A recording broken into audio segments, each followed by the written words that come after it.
We are looking at how to pronounce this abbreviation, how do you say it, and what does it stand for, in case you do not know. So this abbreviation that you see quite commonly, especially in countries that have adopted the metric system, is for kilogram, but it is often commonly said as kg, as in 1 kg, because it's a bit easier and faster to say 1 kg than kilogram.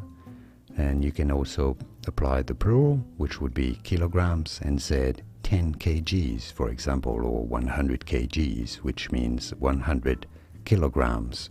So kilogram or kg or kgs, the plural. And now you know.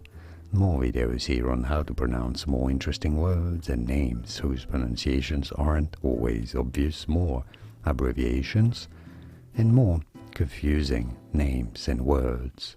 Do you know how to pronounce those correctly? You will after watching this. I'll see you there to learn more. Thanks for watching.